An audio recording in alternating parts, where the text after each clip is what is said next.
Halo semua, nama saya David, saya adalah seorang WordPress developer, dan di video ini saya ingin menjawab sebuah pertanyaan dari Mas Ali. Pertanyaannya seperti ini ya. Selamat siang Mas, maaf saya ingin bertanya seputar website.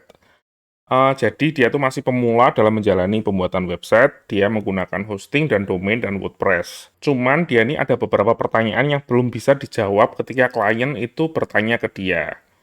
Salah satunya adalah tentang Google Site, karena ada beberapa pengguna, perusahaan kecil dan umum yang ditawarkan oleh orang lain, jadi kompetitor ya, menggunakan website dengan Google Site saja, karena lebih hemat, lebih murah, sangat jauh harganya ya, dengan yang ditawarkan Mas Ali ini menggunakan hosting dan WordPress. Kalau memang gratis saja bisa, kenapa harus bayar 5 juta untuk sebuah website? Jadi pertanyaannya seperti itu.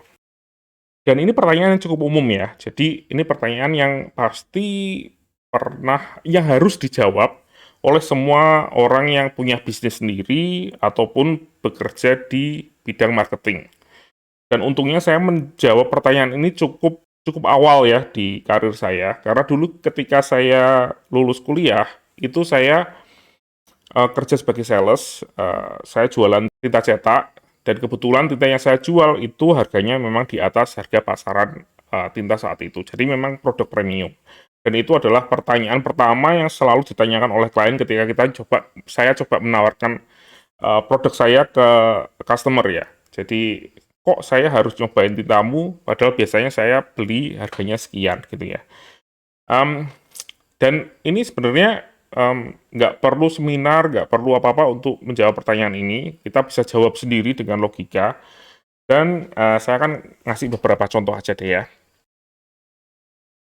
Ya, yang pertama ini adalah bubur. Ya, ini kemarin saya minggu lalu ya, saya makan bubur ayam di sebuah kafe. Jadi ini biasanya kalau saya beli bubur ayam itu kan di pinggir jalan ya, di gerobak gitu. Uh, di sini saya pergi ke kafe dan ternyata jual bubur ayam dan saya coba bubur ayamnya. Harganya bubur ayam dengan telur kayak gini itu sekitar hampir 30.000. Kalau sama PPN ya 30.000 lah ya. Sedangkan bubur ayam yang saya biasa beli di pinggir jalan itu kelihatannya harganya antara 12.000 sampai 15.000. Jadi cuman separuhnya aja. Kenapa kok saya beli bubur ayam di sini ya, dibandingkan saya beli di bubur ayam di pinggir jalan. Dan itu adalah pertanyaannya kan ya. Yang kedua, ini saya kemarin bulan lalu ya, beberapa minggu yang lalu, saya makan di restoran Korea. Ini adalah mie Korea, namanya Jajangmyeon. Ini satu porsi yang saya beli ini ya, bisa dilihat di foto ini, cukup gede ya, bisa dimakan untuk 2 orang sebenarnya. Itu satu porsinya 90.000. Porsinya mungkin bisa dibilang 3 kalinya Indomie mungkin ya. Jadi ya kalau dibilang gede ya gede dan pasti kenyang ya kalau dimakan sendiri. Mmm, tapi bisa dilihat juga ini sama-sama mie, dibandingkan misalnya dengan Indomie itu kan harganya satunya kalau nggak salah 2.500, 2.600, bisa dibilang 3.000 lah ya harga Indomie. Kalau 3 Indomie itu kan 10.000, dibandingkan dengan harga mie ini 90.000. Kenapa kok kita harus bayar 90.000 untuk makan mie ini? Kenapa nggak makan Indomie aja? Toh sama-sama mie, sama-sama enak, sama-sama kenyang. Pertanyaannya kan seperti itu ya dari Mas Ali. Yang ketiga ini adalah Starbucks ya. Ini saya lupa saya beli apa, cuman harganya mungkin sekitar 50-an ribu ya, dibandingkan dengan misalnya kopi yang saya minum ini ya, dan ini saya beli satu bungkus itu kalau nggak salah 30.000 dan bisa mungkin untuk 50 cangkir mungkin, saya nggak tahu. Tapi pada intinya harganya kan jauh sekali ya, 50.000 dengan ini mungkin kurang dari 5.000 rupiah. Dan tentunya ada banyak sekali contoh lainnya, misalnya mobil, motor, dan lain sebagainya ya. Ada banyak range harga di situ, hotel juga ada hotel bintang 1, bintang 2, sampai dengan hotel bintang 5 gitu ya. Tapi jawaban dari pertanyaan ini sebenarnya bukan dari melihat perbedaan harga di setiap produk tadi ya.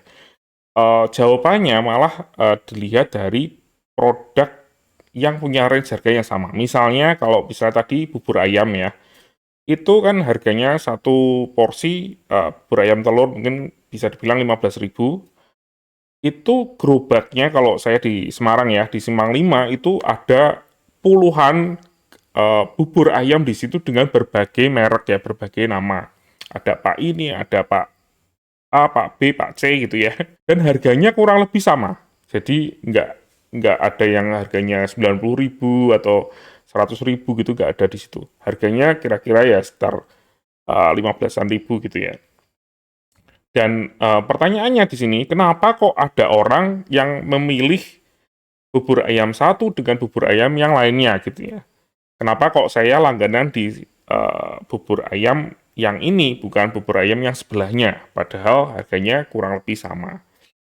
Sama juga dengan misalnya Indomie.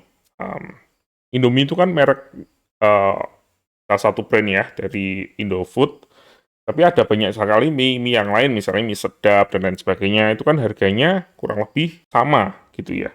Dan kenapa kok kita milih saya milih Indomie dibandingkan dengan Sarimi atau mie sedap gitu. Jadi pertanyaannya sebenarnya bisa dijawab dari menanyakan hal-hal ini gitu. Yang pertama adalah kenali produk kita dan kenali produk kompetitor. Jadi kalau masih belum tahu jawabannya, itu artinya mungkin kita belum mengenal produk kita dengan baik atau mengenal produk kompetitor dengan baik. Misalnya sebagai contoh tadi yang jual bubur ayam, itu kan ada mungkin bubur ayam bersebelahan, ada mungkin 10 bubur ayam gitu ya. Kenapa kok masing-masing punya pelanggan sendiri-sendiri? Mungkin yang satu mungkin bawangnya lebih banyak, jadi orang yang suka bawang mungkin ke sana, mungkin yang satu sambalnya lebih pedas, jadi orangnya yang suka pedas mungkin ke sana, atau yang satu mungkin porsinya lebih gede daripada yang lainnya, jadi orang yang suka makan banyak mungkin ke sana dan lain sebagainya. Jadi temukan perbedaannya. Kalau hanya melihat, oh sama-sama bubur ayam, itu mungkin bukan jawabannya, tapi kalau kita melihat lebih dekat lagi, mungkin kita bisa melihat, oh rasanya ternyata berbeda dari masing-masing. Dan yang kedua adalah semua mungkin punya market sendiri-sendiri, jadi kita nggak mungkin bisa mendapatkan market 100% ya. Itu harus kita ketahui sejak dini. Misalnya, contoh aja, mie jajangmyeon, mie Korea yang saya jelaskan tadi, harganya 90.000 satu porsi. Orang yang mungkin hanya punya budget untuk beli Indomie seharga 10.000, itu bukan market orang-orang yang ditawarkan oleh si restoran penjual jajangmyeon tadi. Karena mungkin budgetnya memang nggak ada untuk membeli itu. Walaupun mungkin rasanya enak sekali, atau tempatnya bagus sekali, dan ada banyak sekali kelebihan lainnya, tapi ketika market yang kita tuju itu salah, dan memang nggak ada budgetnya, misalnya sebagai salah satu contoh, itu pasti nggak akan masuk. Misalnya kita jualan masakan pedas, dan ternyata orang yang kita jual itu nggak suka masakan pedas, ya pastinya kita mau jelasin, wah pedas itu enak, kalau kita makan pedas itu puas, dan lain sebagainya. Oh, tentu untuk beberapa orang yang nggak suka makan pedas, mau dijelaskan seperti apapun juga pasti nggak akan mau untuk nyoba makanan tersebut, karena sudah tahu kalau itu bukan untuk dia. Jadi, semua produk itu punya market sendiri-sendiri, jadi misalnya ada yang menolak produk kita, itu ya harus dimaklumi juga. Yang ketiga adalah berfokus ke solusi. Jadi yang biasa saya lakukan itu selalu berfokus permasalahan apa yang bisa kita selesaikan untuk klien kita tersebut ya. Jadi selama kita memberikan solusi untuk permasalahan mereka, em, dan solusi itu sesuai harganya dengan yang kita tawarkan, itu tentunya produk itu tetap bisa dijual menurut saya. Nah, kalau tentang WordPress, kelebihannya apa dibandingkan dengan kompetitor? Sebenarnya banyak ya. Yang pertama, WordPress itu open source, jadi gratis. Yang kedua, dia adalah CMS yang paling banyak dipakai di seluruh dunia ya. Market share-nya 40% lebih. Tutorialnya banyak. Dia bisa di-extend menjadi toko online misalnya. Dia bisa di-extend menjadi forum. Dia bisa di-extend menjadi sosial media dengan BuddyPress dan lain sebagainya. Jadi ada banyak kelebihan dari WordPress. Cuman kalau dari pertanyaannya Mas Ali ini tadi, Dia bertanya karena dia nonton salah satu video saya di mana saya menjual jasa pembuatan website 5 juta untuk satu websitenya. Dan di situ sebenarnya saya sama sekali nggak menjual WordPress sih. Saya cuma jual website aja, jasa pembuatan website. Jadi saya nggak bilang kalau saya pakai WordPress, saya nggak bilang hostingnya apa. Yang saya jual adalah solusi ke perusahaan-perusahaan di mana mereka bisa punya website sekarang, ketika mereka belum punya gitu ya. Di mana website ini mudah digunakan, mudah untuk diupdate, mereka bisa update konten sendiri, dan juga mereka punya saya yang selalu siap untuk permasalahan apapun yang berhubungan dengan website, gitu ya. Itu yang saya jual. Untuk melengkapi, saya juga sarankan untuk mungkin teman-teman bisa lihat salah satu video saya tentang WordPress VIP, di mana saya menjelaskan tentang gimana sih harganya website WordPress ketika itu untuk kelasnya untuk enterprise. Ya, semoga video ini bisa menjawab pertanyaan dari Mas Ali dan juga pertanyaan dari teman-teman yang kurang lebih sama ya.